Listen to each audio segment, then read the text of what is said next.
tokoh yang diprediksi kuat menjadi pengganti Jokowi menjadi Presiden RI nanti? Ya, saya nukil dari republika.co.id.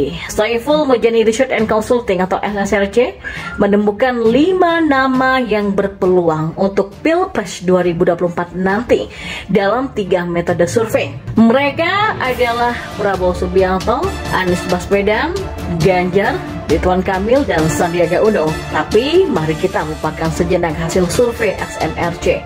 Saya lebih tertarik dengan perkataan yang keluar dari seorang Roy Suryo di detik.com. Berita ini memang sudah cukup lama, yaitu pada April tahun 2018 lalu ya. Walau dengan bercanda Roy mengatakan kalau AHY akan manggung di tahun 2024. Lalu siapa lawannya? Roy tidak menyebut nama politikus senior, tapi malah menyebut Gibran Rakabuming, putranya Presiden Jokowi. Nah, bersamaan AHY dan Gibran.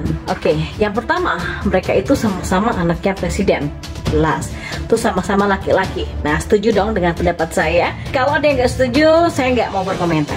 Yang kedua, ya sama-sama anaknya presiden. Cuman AHY anak mantan presiden, Gibran anak presiden yang aktif. Lalu siapa yang lebih dikenal masyarakat? Jawabannya ya tentu harus dibuktikan survei. Tapi kalau saya sih jawabannya Gibran ya. Surveinya nanti pihak lain yang lebih kompeten deh.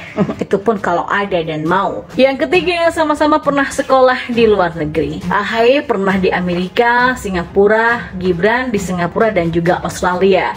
Data lainnya sekolah mereka cari aja sendiri. Lalu apa perbedaan AHY dan Gibran? Ya, pertama, AHY pernah masuk TNI bahkan sebagai lulusan terbaik, tapi kini memutuskan keluar ketika berpangkat mayor dan menjadi ketua umum Partai Demokrat. Nah, sedangkan Gibran mantan pengelola usaha martabak Markobar, sekarang berhasil jadi wali kota Solo. Kalau mengingat jalan karir Jokowi, ya bisa juga Gibran jadi wali kota Solo 2 periode ya, terus jadi gubernur DKI dan jadi presiden. Bahkan mungkin lebih cepat wali kota Solo 1 periode langsung dan langsung jadi presiden di tahun 2024, kali aja begitu ya. Lalu bagaimana dengan nasib Prabowo? Katanya calon terkuat Capres 2024. Bagian ini Anda deh yang komen dulu nanti ya di bawah. Terus yang kedua, perbedaannya, AHY lahir tahun 78 dan Gibran di tahun 87. Usianya beda 9 tahunan. AHY belum pernah jadi pemimpin sipil seperti bupati, gubernur, tapi Gibran menjadi wali kota Solo mulai tahun kemarin. Dan yang ketiga, AHY sibuk konsolidasi partai dan cenderung sering bertemu dengan orang-orang yang merupakan anggota partainya. Sedangkan Gibran sibuk menjadi wali kota, bertemu dengan masyarakat.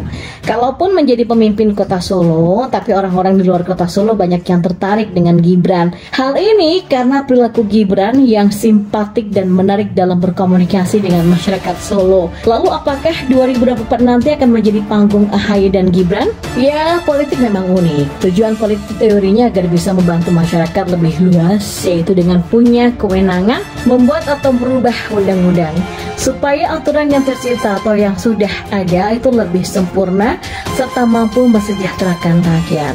Tapi pada kenyataannya banyak sekali pelaku politik yang mempunyai tujuan menyimpang. Mereka berpolitik cuma untuk memenuhi hasrat politiknya, menjadi orang yang berkuasa dan menggunakan kekuasaannya untuk mengumpulkan duit sebanyak-banyaknya agar bisa berkuasa lagi dan mengumpulkan uang lagi. Setidaknya ketika sudah tidak berkuasa lagi, duit mereka sudah menggunung. Oke. Kita layak berbangga punya presiden yang begitu perhatian terhadap rakyatnya. Berbagai pembangunan dilakukan secara merata di seluruh wilayah NKRI. Jadi nggak heran masyarakat mempercayakan negeri ini dipimpin olehnya selama 2 periode. Nggak cuma itu aja, keluarganya pun dipercaya untuk mengemban amanah sebagai pemimpin. Ya, bahkan Gibran dianggap sebagai penerus karir Presiden Joko Widodo. Karakter dan sikapnya itu dinilai identik dengan bapaknya. Bicaranya santai, perilakunya yang sopan, mengingatkan masyarakat terhadap Jokowi. Simpati masyarakat terus mengalir nih, bahkan secara real politik, banyak tokoh politik negeri ini yang datang bertemu pada Gibran loh. Padahal wali kota Solo ini masih sangat muda, usianya 34 tahunan. Nggak kebayang kalau Gibran jadi Presiden RI tahun 2024 nanti, maka dia akan masuk rekor sebagai Presiden RI termuda yang pernah ada. Namanya juga membayangkan, boleh dong.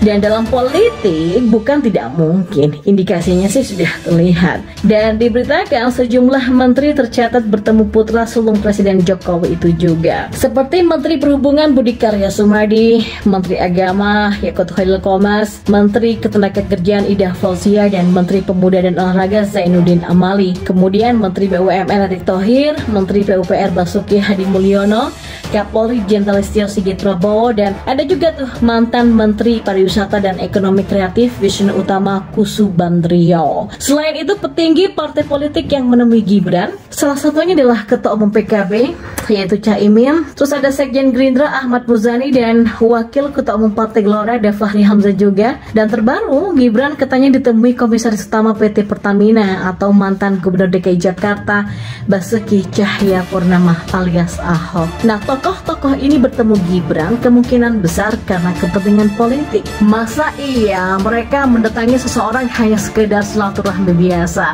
Kenapa banyak tokoh yang menemui Gibran? Yang pertama, mereka sudah mencium bahwa Gibran sangat berpotensi menjadi super magnet yang mampu menggait suara rakyat berjumlah super besar. Hal ini pun pernah dibuktikan dengan raihan suara Gibran di Pilkada Solo dengan capaian suara sebesar 86,54% suara. Hal yang paling diperlukan oleh partai politik adalah suara rakyat sebanyak-banyaknya. Partai politik sangat membutuhkan orang yang mampu meraih suara rakyat dengan jumlah yang besar. Dan yang kedua, mungkin saja para tokoh ini sudah memprediksi bahwa Gibran di masa mendatang sangat mungkin menjadi kandidat capres yang sangat kuat untuk Pilpres tahun 2024 ataupun tahun-tahun selanjutnya. Tentu saja, anggapan ini pun juga masih terlalu dini karena Gibran berpolitik hanya seumur jagung. Dan dengan usianya yang masih sangat muda, perlu juga pengalaman yang lebih agar dirinya matang dan benar-benar siap untuk memimpin negara sebesar Indonesia. Nah, nyinyiran dari berbagai pihak pun datang menyikapi fenomena kunjungan banyak tokoh ke Gibran. Misalnya saja dari partai oposisi PKS. Wasekjen PKS Ahmad Fathul Bahri mengatakan bahwa para tokoh yang datang mungkin menganggap bahwa keajaiban Jokowi akan kembali terulang.